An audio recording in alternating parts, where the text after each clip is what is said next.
우리 함께 하나님의 말씀 보겠습니다. 요한계시록 7장 1절에서 17절 말씀입니다.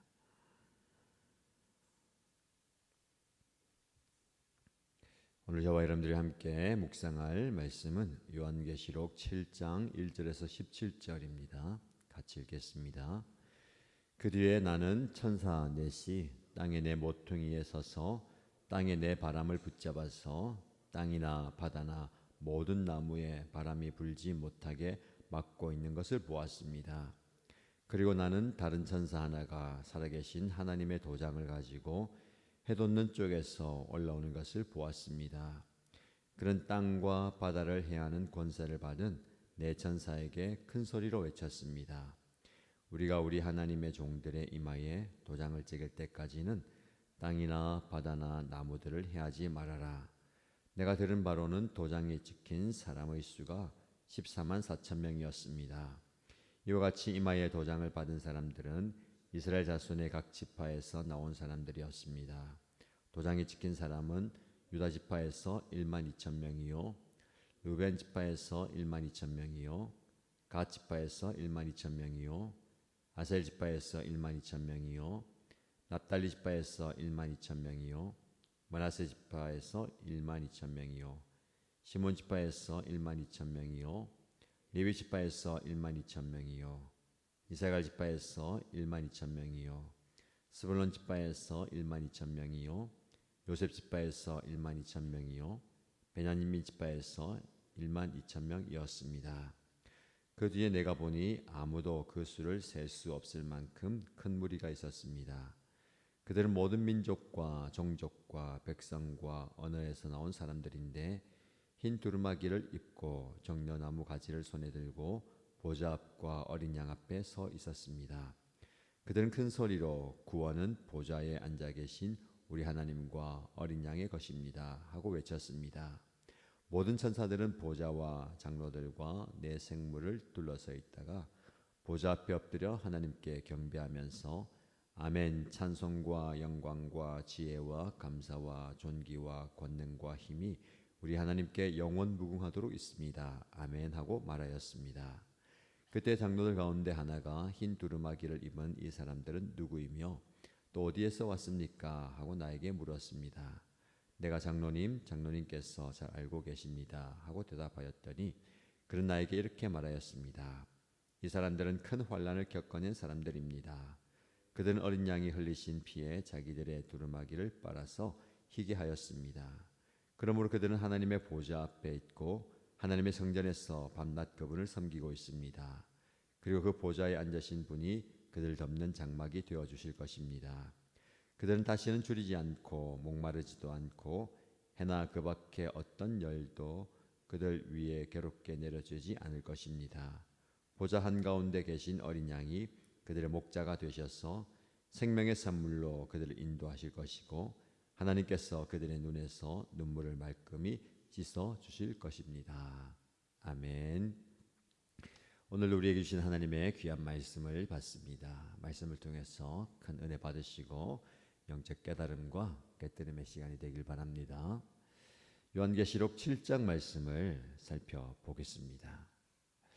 이 7장은 6장의 심판 장면 그리고 8장에서 계속되는 심판 사이에 위치한 간주곡입니다. 마치 태풍 한가운데 있는 조용한 태풍의 눈과 같습니다. 심판과 환난 가운데 하나님은 잠시 멈추시고 당신의 백성들이 어떻게 보호받고 구원받는지를 잘 보여줍니다.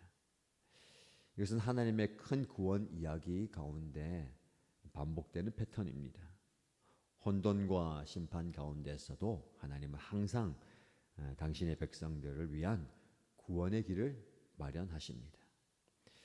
오늘 본문의 말씀을 역사적 시대 상황과 맞대어서 한번 살펴보시면 요한계시록은 1세기 말 로마의 강력한 박해 아래에 쓰여진 글입니다.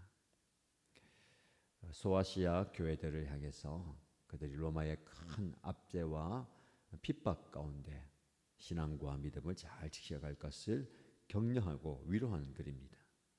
도미티아누스 황제 치하에서 그리스도인들은 엄청난 핍박을 받았습니다. 왜냐하면 황제 숭배를 강요했는데 그것을 거부한다라는 이유로 점점 더 심한 박해와 죽음의 사지로 몰아가고 있었습니다. 요한도 밤모섬에 유배되어 있죠. 이런 상황 속에서 요한계시록의 첫 독자들에게 가장 중요한 질문은 우리가 이 엄청난 박해를 견딜 수 있을까라는 겁니다. 과연 우리가 이 혼란과 핍박, 어려움 가운데 우리의 신앙을 끝까지 지킬 수 있을까라는 질문입니다. 매일 그들은 선택의 기로에 놓여 있습니다. 황제에게 절하고 굴복하고 항복하고 살 것인가? 예수 그리스도께 충성을 하고 죽을 것인가? 이 선택의 기로에 항상 놓여 있습니다. 그 당시 로마 제국의 중요한 상징 하나는 황제의 인장입니다. 황제의 도장이 공문서에 찍혀 있습니다. 동전에도 황제의 얼굴이나 인장이 새겨져 있습니다. 이것은 그의 소유권이나 권위를 나타내고 더 나아가서 그것이 없으면 살 수 없을 지경에 이르릅니다. 오늘 본문의 말씀에 하나님의 인장, 하나님의 도장이 나옵니다. 이것은 로마의 그 상징에 대한 강력한 대항입니다. 너희가 누구의 것인가? 너희는 이 땅의 황제의 것이 아니고 하나님의 것이다 라는 것을 강력하게 이야기해 주는 겁니다. 이제 본문을 두 부분으로 나눠볼 텐데 1절에서 8절까지 말씀은 하나님의 인장과 하나님의 보호하심을 이야기합니다. 1절 말씀 보시면 그 뒤에 나는 천사 넷이 땅의 네 모퉁이에 서서 땅에 네 바람을 붙잡아서 땅이나 바다나 모든 나무에 바람이 불지 못하게 막고 있는 것을 보았습니다. 그리고 3절에 우리가 우리 하나님의 종들의 이마에 도장을 찍을 때까지는 땅이나 바다나 나무들을 해하지 말아라 라고 이야기합니다. 여기서 나오는 땅에서 부는 네 바람은 고대 근동 문화에서 파괴와 심판의 도구로 이해되었습니다. 이 심판은 잠시 중단됩니다. 왜냐하면 하나님의 백성들이 하나님의 그 도장, 인침을 받을 수 있게 하기 위함입니다. 여기서 도장을 찍는다, 인을 친다라는 것은 세 가지 의미가 있습니다. 첫 번째는 소유권의 표시입니다. 고대 세계에서 이 인장을 찍는다, 인친다라는 것은요, 누구누구의 소유다라는 겁니다. 두 번째는 보호의 약속입니다. 이 도장을 찍는다라는 것은 내가 끝까지 너를 보호하겠다라는 겁니다. 마지막으로 충성의 표입니다. 로마 군인들은 때로 자신들의 소속 부대를 나타내는 표시를 몸에 새기면서 내 부대에 나의 조국에 제국에 충성하겠다라는 것을 선언합니다. 자, 이 세 가지 의미가 중요합니다. 하나님의 인침을 받는다라는 것은 하나님께 속해 있다라는 겁니다. 그리고 하나님의 보호를 받는다라는 겁니다. 그리고 인침을 받은 사람들은 하나님께 충성한다라는 겁니다. 여기서 나오는 14만 4천 명이 나옵니다. 그 도장을 찍힌 사람들의 수가 14만 4천 명입니다. 이것은 문자적으로 딱 14만 4천 명이어야 된다가 아니라 오늘 말씀해 보면 12지파에서 12,000명씩 나오죠. 자, 여기서 14만 4천 명은 구약의 이스라엘 지파를 상징하는 12, 그리고 완전수라고 얘기할 수 있는 12를 곱해고, 그리고 가장 많은 수, 그 당시에 가장 많은 수라고 생각하는 1000을 곱하는 겁니다.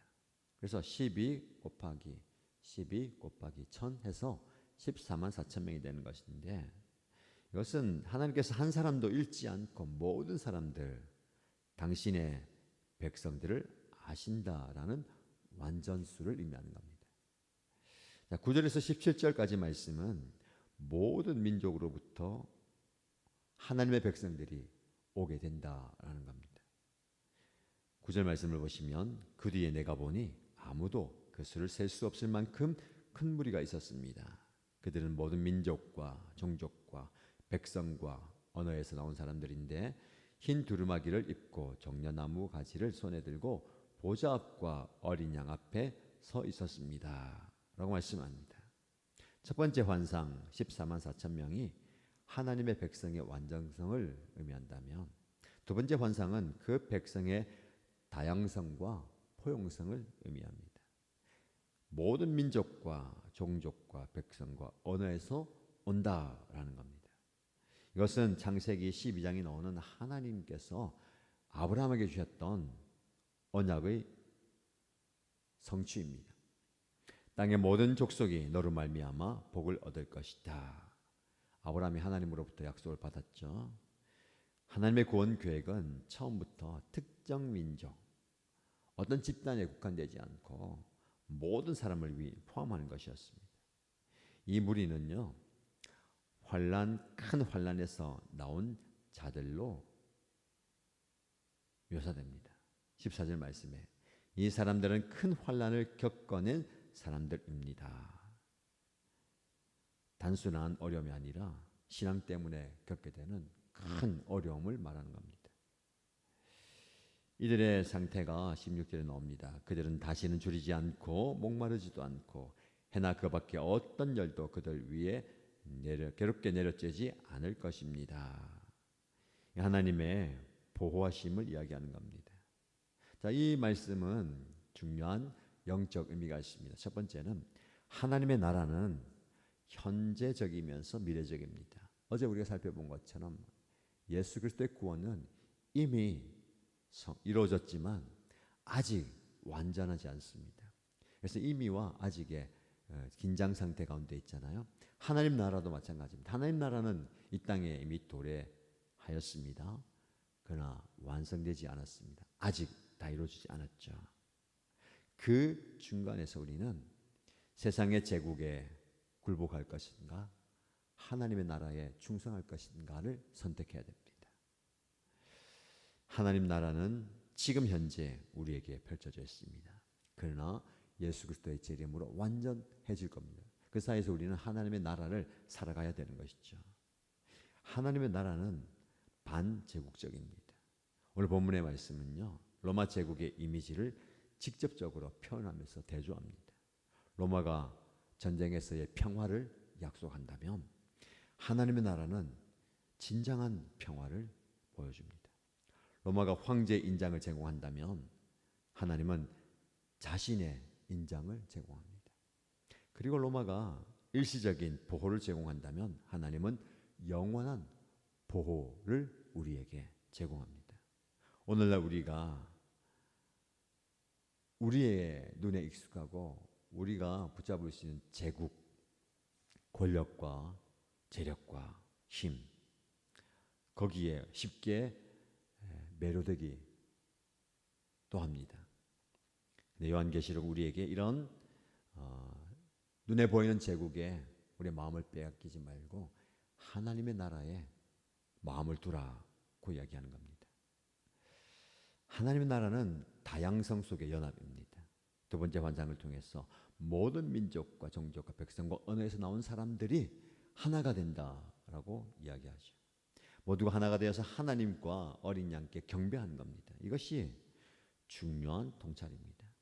하나님의 나라, 교회는 이런 다양한 사람들 속에서의 하나됨입니다.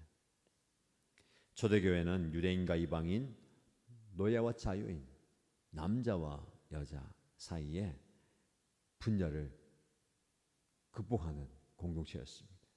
오늘날 교회도 마찬가지입니다. 인종과 민족과 계층과 성별, 정치적인, 사회적인 견해가 달라도 그것을 초월하는 연합의 공동체가 되어야 되는 겁니다. 그래서 여러분 우리 교회 가운데서 이런 연합을 좀 이루면 좋겠습니다. 나하고 너가 다른 게 당연해요. 그것을 탓하지 마시고 트집 잡지 말고 그것을 인정하는, 나랑은 생각이 다르구나. 나랑은 관점이 다르구나. 다름을 인정하는 것이 중요합니다. 왜 저러냐고 판단하지 마시고 왜 저럴까라고 이야기하지 마시고 하나님께서 모든 사람을 부르셔서 흰 두루마기를 입히고 종려나무 가지를 손에 들고 함께 하나님을 예배하게 하시는구나. 다양한 색깔이 모여서 다양한 컬러를 이루는 겁니다. 하나로 통일하면 안 돼요. 그렇죠?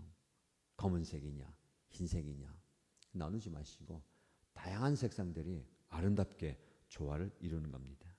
자, 오늘 말씀을 구체적으로 우리의 삶에 좀 적용해 보겠습니다. 첫 번째는요, 정체성의 문제입니다. 나는 누구에게 속해 있는가를 밝히 보시기 바랍니다. 나는 누구에게 속한 것이 굉장히 중요합니다. 황제에게 속해 있느냐, 로마에 속해 있느냐, 하나님께 속해 있느냐, 하나님 나라에 속해 있느냐. 거기서부터 나의 정체성이 나오는 것이죠. 나는 하나님 나라의 백성이다. 나는 하나님과의 관계 속에서 하나님의 자녀이다. 나는 예수 그리스도의 관계 속에서 그리스도인이다라는 것을 드러내며 사는 겁니다. 오늘 본문의 말씀 우리에게 선명한 대답을 제공합니다. 우리는 하나님의 도장을 받았습니다.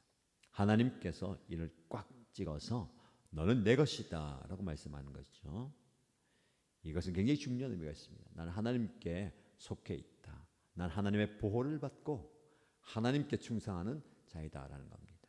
여러분 정체성을 분명히 하시기 바랍니다. 두 번째는요, 고난의 의미에 대한 부분입니다.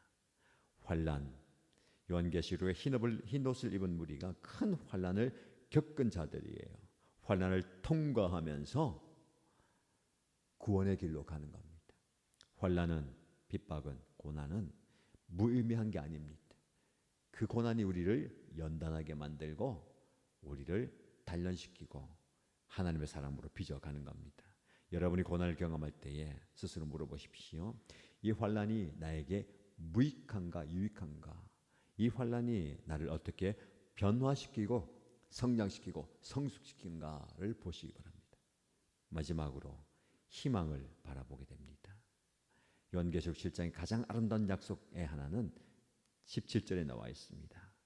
보좌 한가운데 계신 어린 양이 그들의 목자가 되셔서 생명의 샘물로 그들을 인도하실 것이고 하나님께서 그들의 눈에서 눈물을 말끔히 씻어 주실 것입니다.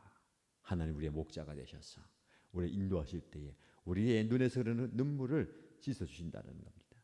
지금은 눈물이 마르지 않지만 하나님 나의 목자가 되셔서 우리의 눈물을 닦아 주신다라는 약속입니다. 교회가 하나님의 나라는 서로의 눈물을 닦아주는 공동체입니다.